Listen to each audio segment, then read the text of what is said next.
आखिरकार वही हुआ जिसका डर प्रधानमंत्री मोदी और गृह मंत्री अमित शाह को सता रहा था। पहले तो इन्होंने अपनी मनमानी से राजीव कुमार को मुख्य चुनाव आयुक्त बनाया और अपने हिसाब से सारे कारनामे करवाए, और जब राजीव कुमार अब इनका साथ छोड़ने वाले हैं तो बीजेपी आलाकमान ने पूरा सिस्टम लगा दिया है कि जो नया मुख्य चुनाव आयुक्त बने वो भी इनके अधीन ही काम करे। और सुप्रीम कोर्ट में मामला लंबित होने के बावजूद भी 48 घंटे के अंदर ही अंदर आनन फानन में नए मुख्य चुनाव आयुक्त की नियुक्ति कर दी गई है। नमस्कार, आप देखना शुरू कर चुके हैं 4 PM न्यूज नेटवर्क और मैं हूं आपके साथ प्रगति ठाकुर।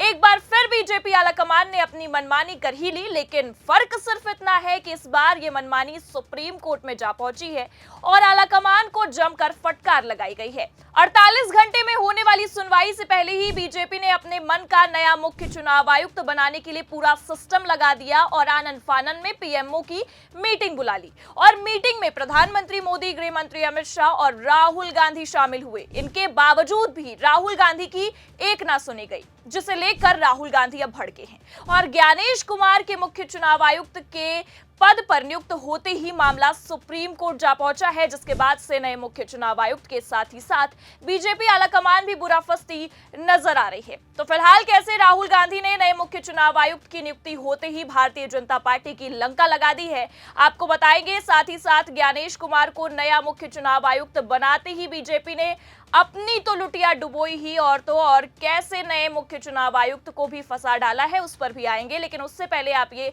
खबर देखिए। खबर एबीपी ने छापी भी है। खबर में साफ साफ लिखा हुआ है, इधर मुख्य चुनाव आयुक्त की नियुक्ति, उधर कांग्रेस को आपत्ति, अब सुप्रीम कोर्ट करेगा फैसला। तो देखा आपने, ये जो आपत्ति अभी कांग्रेस या राहुल गांधी उठा रहे हैं, ये नए चुनाव आयुक्त की नियुक्ति के बाद नहीं बल्कि पहले से ही उठाई जा रही है। और इतना ही नहीं, बल्कि राहुल गांधी ने तो मीटिंग को लेकर भी आपत्ति जताई थी और साफ साफ कह दिया था कि जब मीटिंग में प्रधानमंत्री और केंद्रीय मंत्री होगा ही तो मेरे जाने का क्या ही फायदा होगा। 2-1 के अनुपात में वैसे भी मेरी बातों को दबा दिया जाएगा। और जैसा कि राहुल गांधी ने मीटिंग से पहले कहा था, मीटिंग के बाद हूबहू वैसा ही होता दिखाई दिया।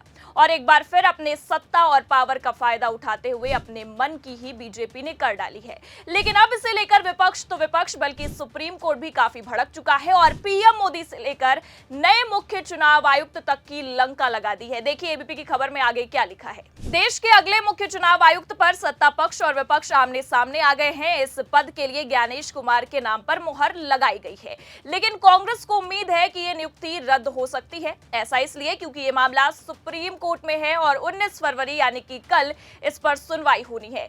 पीएम मोदी की अध्यक्षता वाली चयन समिति की बैठक में सोमवार को ज्ञानेश कुमार का नाम सीईसी के लिए तय हुआ था। 3 सदस्यीय बैठक में पीएम मोदी के साथ ही अमित शाह और विपक्ष के नेता राहुल गांधी भी थे। राहुल गांधी ने इस दौरान सुप्रीम कोर्ट में इस मामले के लंबित होने का हवाला देते हुए बैठक का विरोध किया, लेकिन इसके बावजूद ज्ञानेश कुमार का नाम फाइनल कर दिया गया। इसके बाद राष्ट्रपति से मंजूरी मिलने के बाद कानून मंत्रालय ने उनके नाम का ऐलान भी कर दिया। अब इस ऐलान के बाद सुप्रीम कोर्ट में सुनवाई होने पर बीजेपी को एक बड़ा झटका लगने की उम्मीद सभी जता रहे हैं, लेकिन उससे पहले कांग्रेस ने लंका लगा कर रख दी है।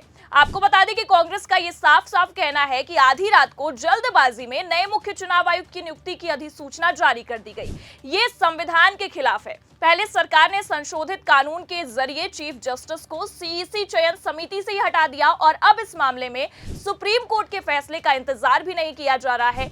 ये गलत है। जी हाँ, लगातार आपको बता दें कि बीजेपी अपने मन की ही करती नजर आ रही है। पहले तो आनन फानन में नियमों में ही फेरबदल कर दिया गया और जब नियमों में फेरबदल हुआ और अब ये मामला सुप्रीम कोर्ट में है जिस पर 19 फरवरी को सुनवाई होनी है, उससे ठीक 48 घंटे पहले बीजेपी आलाकमान ने नए मुख्य चुनाव आयुक्त की नियुक्ति कर दी है। आधी रात में आनन फानन में फैसला सुना दिया गया है, जिसके बाद से अब बवाल खड़ा हो गया है और बवाल केवल कांग्रेस ही नहीं बल्कि वरिष्ठ वकील भी करते नजर आ रहे हैं। और ये कोई हवाई बात हम नहीं कह रहे हैं, बकायदा खबर भी निकलकर सामने आई है। जी हाँ, देखिए खबर में आगे क्या लिखा है। सीईसी पद पर ज्ञानेश कुमार की नियुक्ति को सुप्रीम कोर्ट में चुनौती, प्रशांत भूषण ने कहा फैसले का सम्मान नहीं कर रही सरकार।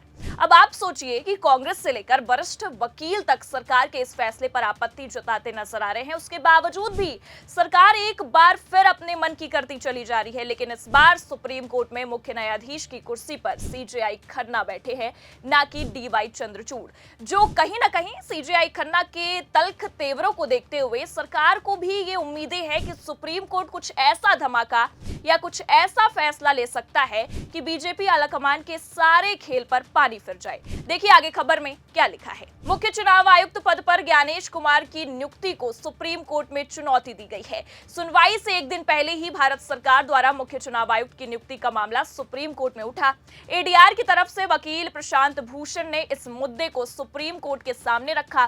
केंद्र सरकार ने चुनाव आयोग की चयन समिति से भारत के मुख्य न्यायाधीश को हटा दिया था। सरकार की इस फैसले को एडीआर ने सुप्रीम कोर्ट में चुनौती दी है।